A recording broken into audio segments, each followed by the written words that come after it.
El día de hoy les vamos a presentar el tema de cirugía en mano reumática y vamos a empezar por definir qué es la artritis reumatoide.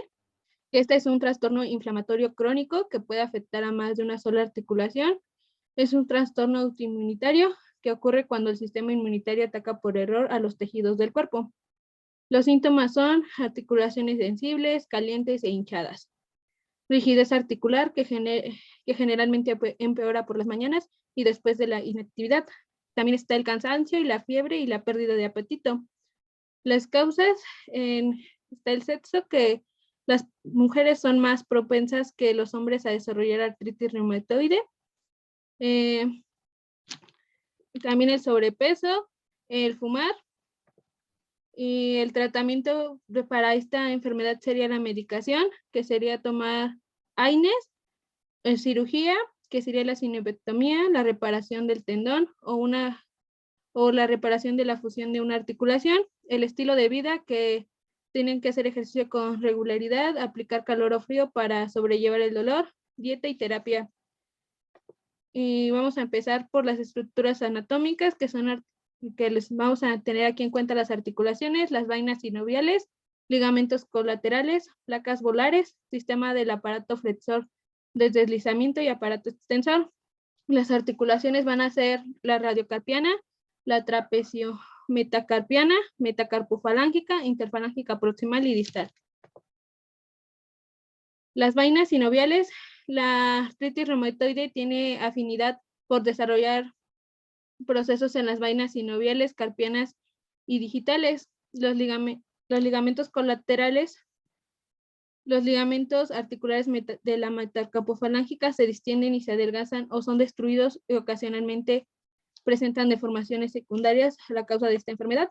También pasamos a las placas volares, que la causa de las deformidades en la artritis reumatoide es la sinovitis, el edema que consiguiente alarga los tejidos blandos de las articulaciones y cartílagos por el panus, el deterioro del líquido sinovial que invade las estructuras de la articulación y de las placas volares por su íntima relación con la cara anterior de la articulación. El sistema o aparato flexor de deslizamiento está constituido por vainas fibrosas o poleas de reflexión. Son fundamentales para conservar el ángulo y evitar que los tendones formen cuerda de arco. Este sistema fracasa en la artritis reumatoide. El aparato extensor está constituido por el tendón que se ancla a la base de la segunda falange central y las dos bandas laterales que estabilizan esta articulación. El mecanismo íntimo de la instauración de las deformidades, por primero vamos a tener al líquido sinovial, que se vuelve más espeso como consecuencia de la inflamación sinovial, lo cual altera la nutrición del cartílago articular. Siguiente tenemos el tejido de granulación, que forma el panus. El tercero es la imperpresión intraarticular, que se genera a nivel del cartílago articular.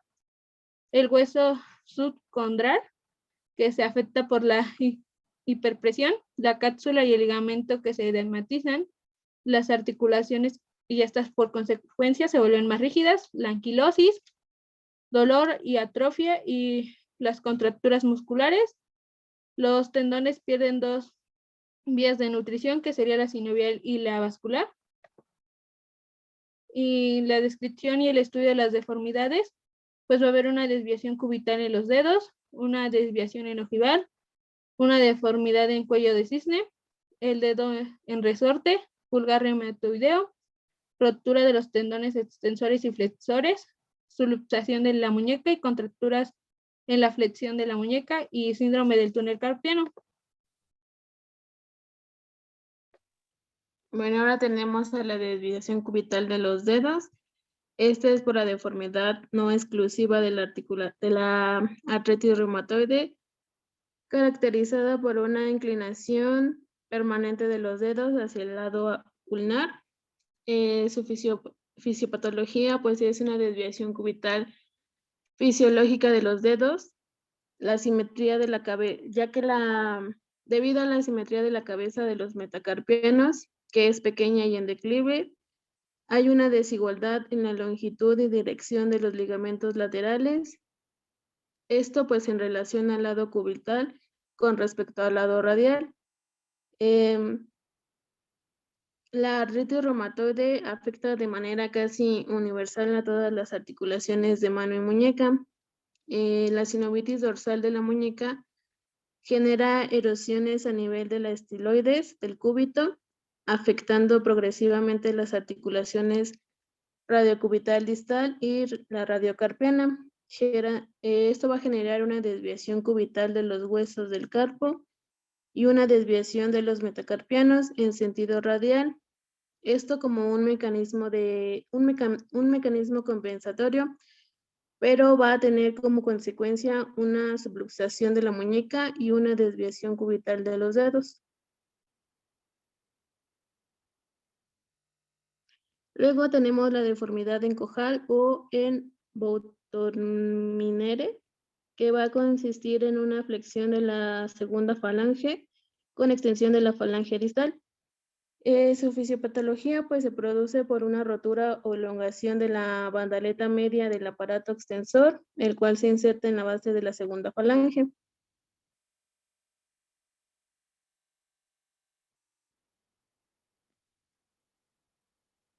La siguiente es la deformidad en cuello de cisne y es un proceso inverso al anterior y consiste en hipertensión a nivel de la hiperextensión a nivel de la interfalángica proximal y flexión de la falange distal. Va a haber una subluxación palmar de la base de la primera falange. Va a haber un predominio de los extensores sobre una interfalángica laxa y una retracción de los músculos intrínsecos.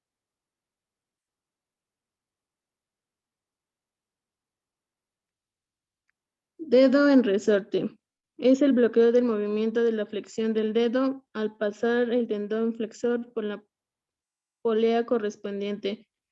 En su fisiopatología, pues tenemos que es por un aumento del contenido, la tenosinovitis a nivel de los poleas proximales de las vainas sinoviales, digitales en la palma produce engrosamiento de los tendones flexores, engrosamiento de las que los impide deslizarse a través de la polea y desencadena el bloqueo típico del dedo en resorte y por una disminución del contenido. Se puede generar una estenosis de la polea en cierto momento bloquea el paso del tendón de los flexores y los dedos anular y medio.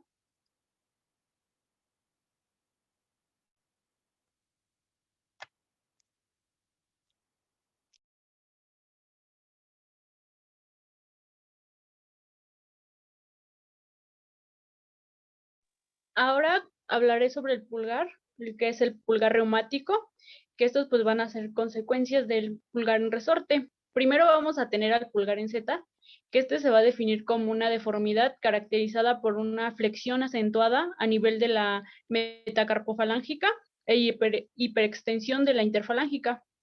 Y después vamos a tener al pulgar en bayoneta, que a diferencia del otro y por el contrario, va a ser una deformidad caracterizada por una metacarpofalángica, hiperplexia a nivel de la interfalángica.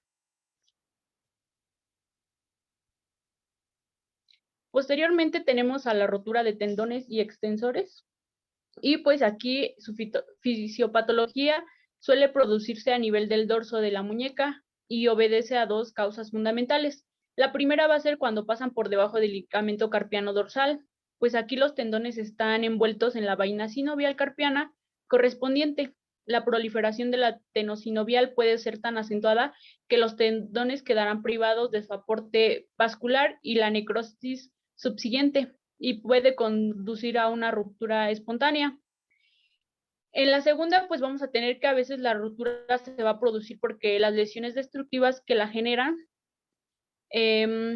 la AR a nivel de las articulaciones cubital distal, luxan la cabeza del cúbito y hacen que vaya hacia atrás y el roce sea repetido en el tendón extensor sobre la arista sobre la arista, que esta va a terminar con el tiempo su rotura. O sea, que entre mayor movimiento, va a haber, bueno, puede provocar una ruptura del tendón.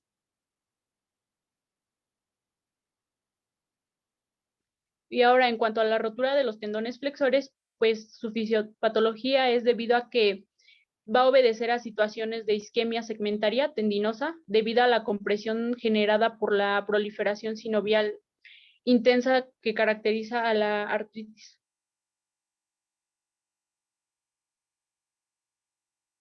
Y pues nos encontramos después con la deformidad intrínsecos plus, que esta va a ser, su fisiopatología va a ser debido a una tensión anómala de los músculos intrínsecos, y por ello la articulación metacarpofalángica no puede alcanzar la extensión completa, estando flexionada la articulación interfalángica proximal. Y pues como ahí vemos, así esa va a ser la posición que va a adoptar la mano. Y pues a la inversa de la articulación metacarpofalángica no puede situarse en flexión importante, estando extendida la articulación interfalángica.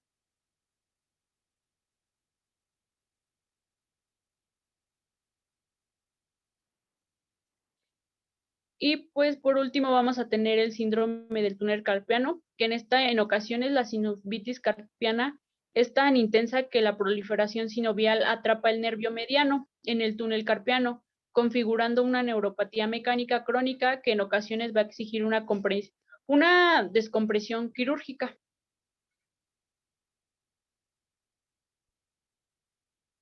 Y pues los fundamentos para la técnica quirúrgica van a ser, según Miller y Nalebun, la mano AR evoluciona en 4 estadios. El primer estadio pues es la sinovitis o tenosinovitis inicial, y pues en esta base no está indicado el tratamiento quirúrgico. En el estadio 2, la sinovitis y tenosinovitis persistente, va a ser persistente más de 6 meses.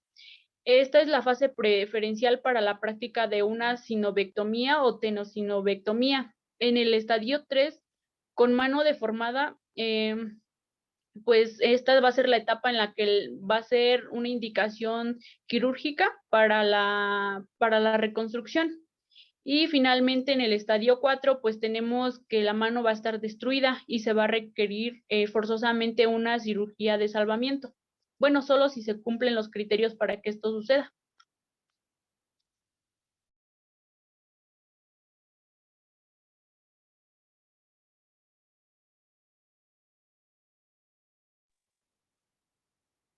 Bueno, y ahora la cirugía preventiva en la artritis reumatoidea o tenosinovectomía y sinovectomía, que según Melendry Nalembu, se van a distinguir 4 etapas en la evolución de estas enfermedades. Y si el paciente sufre esta enfermedad desde 4 a 6 meses, puede ser que con un programa bueno que le dé su médico se va a controlar esta enfermedad, pero también puede existir complicaciones en articulaciones activas y es que ya estén en fase 2 y por lo tanto van a ser propensas o que van a llevar a una sinovectomía o tenosinovectomía.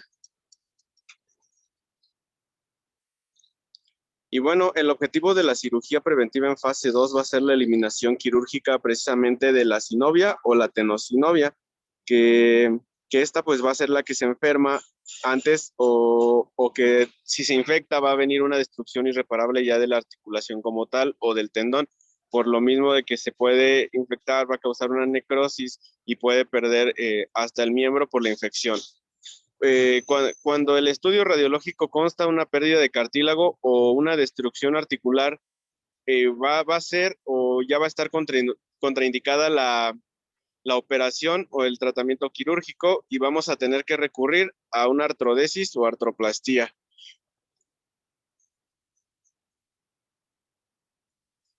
Y bueno, en la tenosinovitis el problema va a ser plantearlo antes de que sufra la destrucción del tendón, ya que la tenosinovectomía tiene una indicación formal en cirugía preventiva y de la artritis reumatoide, pero no es lo mismo sobre la sinovectomía, ya que es más complicada y quitar toda la sinovia pues es mucho más difícil. No van a existir estudios adecuados que vayan a establecer que la sinovectomía en las pequeñas articulaciones de la mano o muñeca vaya a modificar de manera significativa la historia natural o vaya a modificar completamente la enfermedad. Esta puede volver a renacer y volverse a generar.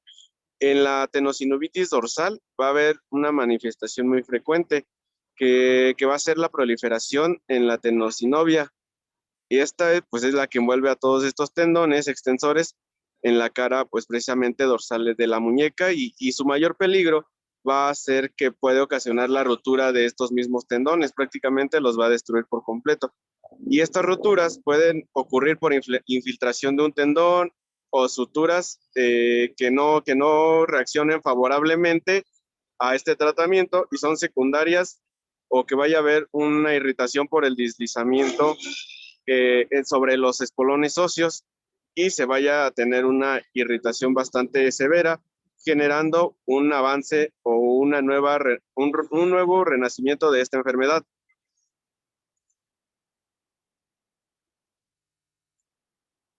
Y bueno, la tenosinovitis dorsal va a ser el tratamiento por excelencia, va a ser el que más van a recomendar los médicos. ¿Por qué? Porque tiene resultados muy favorables. La tenosinovitis dorsal va a ceder o va a tratar de recuperarse en un periodo de 4 a 6 meses, con tratamiento obviamente también farmacológico y médico.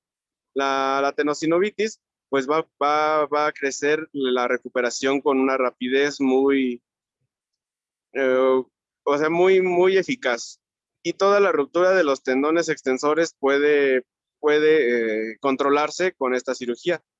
Y la tenosinovectomía del comportamiento extensor sobre un dorso va a disminuir la incidencia de ruptura tendinosa, para que ya no se siga destruyendo toda la sección de tendones en esa zona. Y bueno, en la articulación metacarpofalángica es posible que antes de que se produzcan estas lesiones a nivel del cartílago articular, esta cirugía pues va a reconstruir toda la mano reumatoidea para que no haya complicaciones más severas y va a trabajar teniendo en cuenta una situación en que el hombro y sobre todo porque puede tener contracturas en todos los flexores de muñeca y si un paciente lo toma a mal, no podrá ni siquiera, o si se complica en cuanto a hombro, codo y muñeca, pues no va a poder realizar sus actividades de la vida diaria, hasta comer no va a poder. Y además puede combinar esta cirugía precisamente si también ahí está una estructura en el codo dañada y que para que este proceso no pueda reducir al mínimo pues sus actividades de la vida diaria.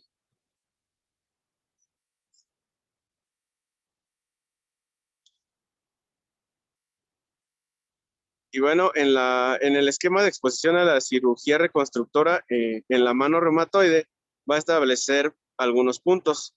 Uno, que la cirugía reconstructiva de las luxaciones de la articulación metacarpofalángica va a ser de lleno esta cirugía.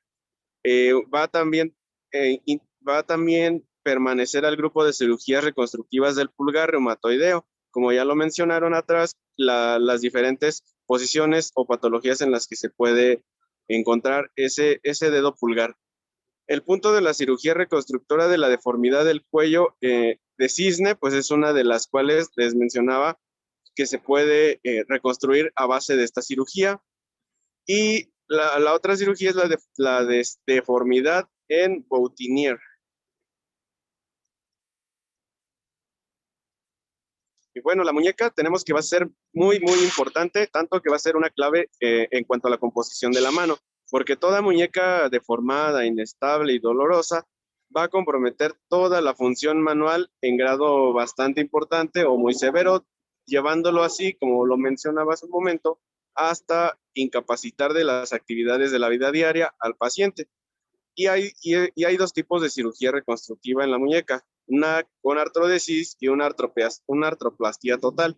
En la artrodesis de muñeca, las indicaciones formales van a ser que el enfermo portador de la artritis reumatoide van a estar indicadas cuando hay dolor, inestabilidad y la deformidad. Y va a haber pacientes con afección reumatoidea de la muñeca que presenta clínicamente una debilidad indolora, pero van a existir pacientes que solo se van a quejar de debilidad o dolor en la presión, incapacidad para levantar objetos pesados, negando tanto dolor en la muñeca.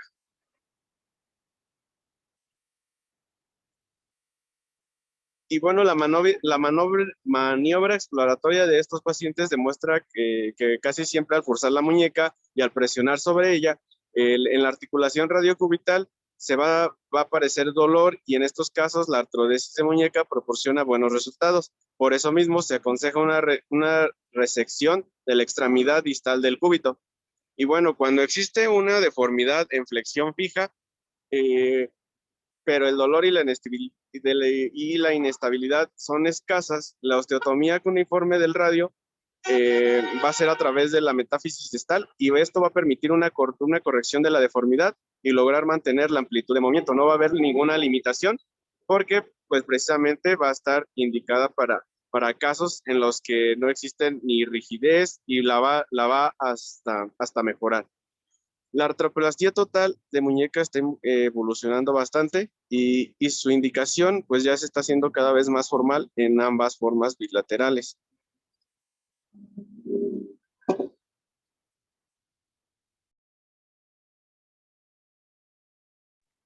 Bueno, vamos a pasar a la cirugía reconstructora de las luxaciones de la articulación metacarpofalángica.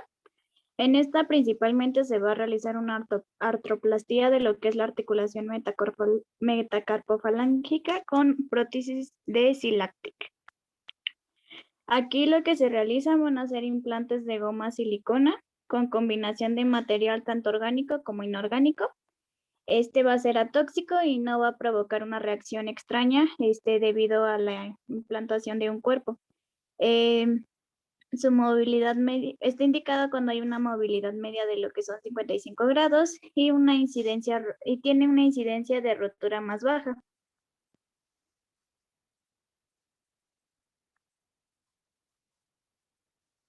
En la cirugía reconstructora del pulgar, las técnicas que se van a utilizar más van a ser las artroplastías de sustitución a nivel de lo que es la articulación trapecio-metacarpiana y una exéresis del trapecio.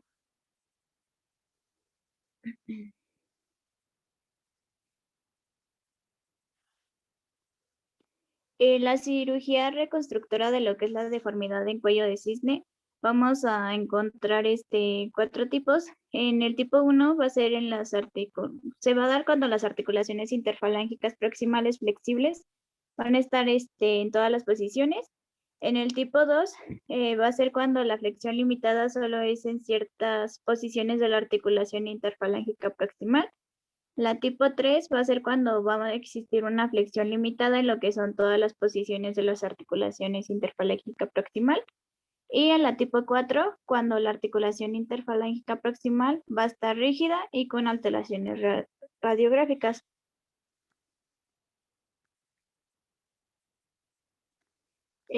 Para la tipo 1, lo que se va a utilizar va a ser artrodesis de lo que es la interfalángica distal, una dermasis, tenosidesis flexora de lo que es la interfalángica proximal y la reconstrucción de lo que es el ligamento retinacular. En un tipo 2, va a haber una limitación de la flexión de la interfalángica proximal, y esto se va a relacionar más con lo que es la tensión de los músculos intrínsecos. Esto pues a su vez se va a relacionar con lo que es una deformidad primaria a nivel de lo que son las metacarpofalángicas. Y lo que se busca aquí va a ser aliviar lo que es la tensión intrínseca y corregir todo este trastorno metacarpofalángico que conlleva. En la tipo 3, pues va a existir una rigidez termógena y desmórgena. Lo que se va a realizar aquí, bueno, lo que ocasiona se va a hacer que retrae el aparato extensor y el ligamento colateral. Y a su vez, pues también lo que es la piel, que esta va a dar una rigidez articular en lo que es la extensión. Lo que se va a realizar, pues va a ser una manipulación interfalángica proximal y a su vez una movilización quirúrgica de lo que es la banda lateral y liberación de lo que es la banda extensora de lo que es la piel. En el tipo 4, pues va a existir una rigidez en la articulación interfalángica proximal y el proceso que se va a realizar va a ser una artrodesis o artroplastía. En cuanto a la cirugía reconstructora de la deformidad en ojal o bow tenure, si el ojal no va a estar como rígido,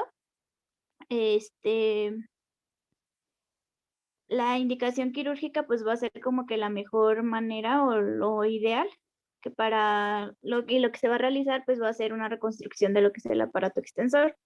Y cuando existe un ojal que ya va a ser más rígido, se va a requerir lo que es una artroplastía o una ortodesis. Y pues esto sería todo. Gracias.